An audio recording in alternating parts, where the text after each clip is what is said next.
जय श्री कृष्णा दोस्तों, किशोरी क्रिएशन से मैं सपना शर्मा आप सभी का हार्दिक स्वागत करती हूँ आपके अपने चैनल पर।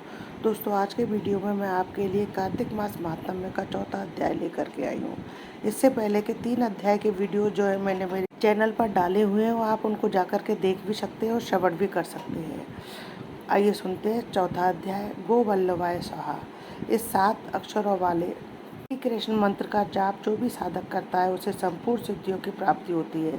साथ ही धन की कामना करने वाले व्यक्ति को इस मंत्र का निरंतर जप करते रहना चाहिए। मंत्र के 1.25 लाख होते ही आर्थिक स्थिति में आश्चर्यजनक रूप से सुधार होने लगता है। लेकिन ध्यान रहे, यदि उच्चारण के समय एक भी अक्षर सही से नहीं पढ़ा जाएगा तो इस मंत्र का असर जो है समाप्त हो जाता है। महात्म्य में भगवान ने कार्तिक व्रत करने वाले के लिए 4 प्रमुख कार्य बताए हैं। पहला है प्रातः स्नान, दूसरा तुलसी पूजन, तीसरा हरि का पूजन और हरि का जागरण, चौथा है दीपदान। नियमों का पालन करने वाले साधक को जो है कार्तिक मास के व्रत का महाफल प्राप्त होता है। दोस्तों, आज के वीडियो में हम पहले कार्तिक स्नान करने की विधि जानेंगे। कार्तिक स्नान के लिए व्रती को सूर्योदय से पूर्व ही ब्रह्म मुहूर्त में शैया को त्याग करके शौच आदि कर्मों से निवृत्त होकर यदि संभव हो तो तीर्थ अथवा पुण्य नदी, संगम, तालाब, बावड़ी, कुएं आदि में स्नान करे, अन्यथा घर पर ही स्नान करे और घर के जल में जो है गंगा जल मिला ले। कार्तिक स्नान में व्यक्ति को साबुन आदि का प्रयोग वर्जित है। यदि आप घर पर स्नान कर रहे हैं तो नहाने के पानी में गंगा या किसी पवित्र तीर्थ के जल को अवश्य मिला लें, ताकि आपको भी जो है तीर्थ स्नान का फल घर पर ही मिल सके। नहाते समय भगवान विष्णु का स्मरण अति आवश्यक है। कार्तिक मास में पवित्र नदियों में स्नान करने का विशेष महत्व बताया गया है। नदी में स्नान नहीं कर सकते तो रात भर छत पर रखे तांबे या मिट्टी के बर्तन में भरे जल से स्नान करना भी शुभ रहता है।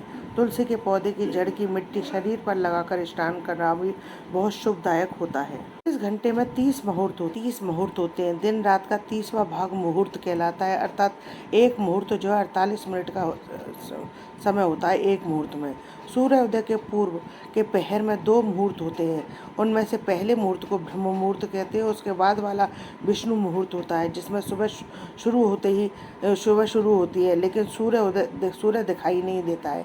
हमारी घड़ी के अनुसार प्रातः 4:24 से 5:12 बजे तक का समय जो है ब्रह्म मुहूर्त कहलाता है, यानी कि 4:30 बजे से और 5:15 बजे तक का समय जो है ब्रह्म मुहूर्त कहलाता है। कार्तिक स्नान करने वाले व्रती को जो है इस विशेष मुहूर्त में ही ब्रह्म मुहूर्त में ही स्नान करना सर्वश्रेष्ठ बताया गया है। कार्तिक मास महात्म्य के चौथे अध्याय में हम जो है मत्स्य रूप भगवान द्वारा शंखासुर का वध एवं प्रयागराज की महिमा का वर्णन का वृत्तांत सुनेंगे। इससे पहले सत्यभामा जी ने श्री कृष्ण जी से पूछा कि भगवान, काल कौन कौन से और कौन सा काल जो है आपको सबसे प्रिय है। तिथियों में जो है एकादशी की तिथि ही सबसे ज्यादा प्रिय क्यों है। भगवान कृष्ण जो है पराक्रमी राक्षस था, उसने देवताओं को हराकर स्वर्ग पर अधिकार कर लिया। देवता जो है वहां से भागकर अपनी पत्नी और बच्चों के साथ सुमेरु पर्वत के कंदराओं में छुप गए। कई साल बाद जब शंखासुर को पता पड़ता है कि देवताओं को वेद मंत्र जो है बलवान बनाते हैं, तो वह वेद मंत्रों को चुराने का प्रयास करता है। वेद मंत्रों को चुराने के लिए वह क्षीर सागर में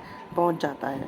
भगवान विष्णु ने उन वेद मंत्रों को पहले ही छुपा करके रख दिया था। असुर उनको जो है समुद्र में ढूंढने लगा। देवता जैसे ही भगवान विष्णु के पास गए, देवता और ब्रह्मा जी मिलकर भगवान विष्णु के पास गए। उस समय भगवान विष्णु सोए हुए होते हैं। सभी देवता मिलकर के भगवान विष्णु की स्तुति करते हैं। भगवान विष्णु की इस तरीके से उपासना करने पर सब भगवान विष्णु जो है बहुत प्रसन्न हो जाते हैं।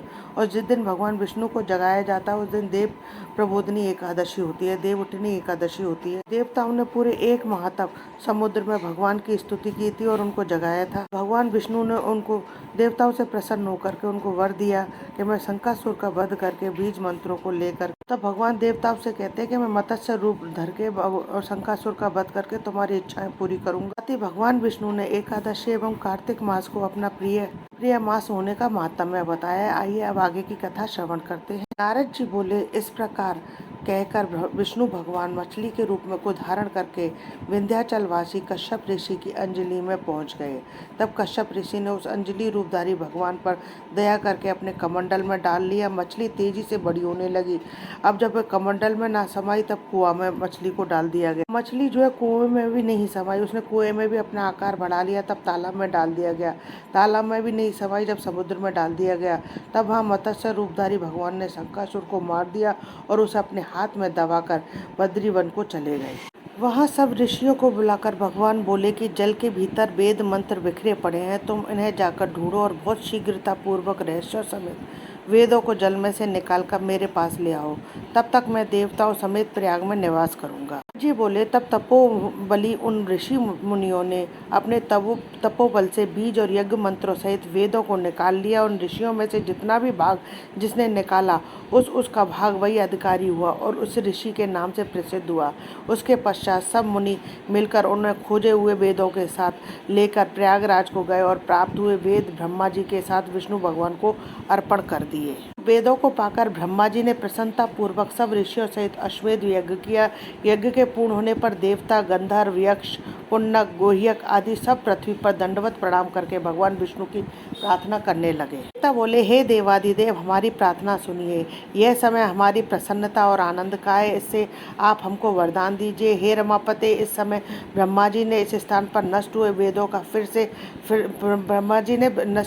को फिर से पाया है और हमने आपकी प्रसन्नता के लिए यज्ञ का भाग प्राप्त किया है। इसलिए हे भगवान, आपके प्रसाद के कारण यह स्थान प्रयाग पृथ्वी में अत्यंत श्रेष्ठ और पुण्य को देने वाला हो तथा यहाँ की महिमा भी ब्रह्म हत्या आदि के पाप को दूर करके अक्षय फल देने वाली हो, यह वरदान हमको दीजिए। विष्णु भगवान बोले, हे देवताओं, जो कुछ तुमने कहा है वह मुझे बड़ा प्रिय लगा है। मैं तुमको वर देता हूँ कि ऐसा ही होगा। यह स्थान ब्रह्म क्षेत्र के नाम से प्रसिद्ध होगा। सूर्यवंशी राजा भागीरथ जी गंगा जी को लाएंगे और इस स्थान पर सूर्य की पुत्री यमुना जी से संगम होगा। ब्रह्मा आदि तुम सब देवता मेरे साथ यहीं निवास करो। स्थान तीर्थराज प्रयागराज के नाम से प्रसिद्ध होगा। जो लोग यहाँ पर दान, तप, व्रत, होम, पूजा आदि कर्म करेंगे वे अनंत फलदायक तथा मेरे पास पहुँचाने वाले होंगे।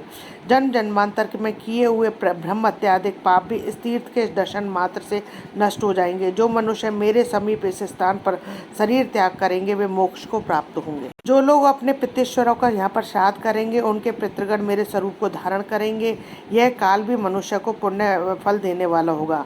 मकर संक्रांति में माघ मास स्नान करने से तथा उनके दर्शन करने मात्र से ही संपूर्ण पाप ऐसे नष्ट हो जाते हैं जैसे अंधेरे का नाश हो जाता है। मकर के सूर्य में प्रातःकाल स्नान करने वाले मेरे सालों के अपना लोक और समीप अपने समीप सारूप्य अपना स्वरूप इन तीन प्रकार की सालोक्य, समीप्य, सारूप्य इन तीन प्रकार के मुक्ति क्रम को प्राप्त करेंगे। हे मुनीश्वरों, मैं सर्वव्यापी होता हुआ भी बद्री वन में सदैव निवास करता रहूंगा। फल अन्य जगह 100 वर्षों तक तप करने से मिलता है, तुमको वहाँ एक दिन में ही प्राप्त होगा। उस स्थान के दर्शन करने वाले मनुष्य जीवन से मुक्त हो जाते हैं, उन्हें कभी कोई पाप नहीं लगता है। सूत जी बोले, हे राजा पृथु, भगवान विष्णु ऐसा कहकर ब्रह्मा जी सहित वही अंतर ध्यान हो गए और इंद्रादिक देवता भी अपने अंशों से अंतर ध्यान हो गए। जो मनुष्य शुद्ध चित्त से इस पवित्र कथा को सुनते हैं, सुनाते हैं, उनको प्रयागराज और बद्रीवन में जाने का फल मिलता है। का वृत्तांत जो हम 5वें अध्याय में सुनेंगे। तीसरी कार्तिक मास महात्म में चतुर्थ अध्याय संपन्न। दोस्तों, यदि आपको मेरा ये वीडियो पसंद आए तो प्लीज़ मेरी वीडियो को ज़्यादा से ज़्यादा लाइक और शेयर करें। यदि आप मेरे चैनल पर नए हैं तो चैनल को सब्सक्राइब करना ना भूलें। पास ही में बेल आइकन को दबाएं जिससे मेरे आने वाले हर नए वीडियो का नोटिफिकेशन आपको मिल जाए। जय श्री कृष्ण दोस्तों।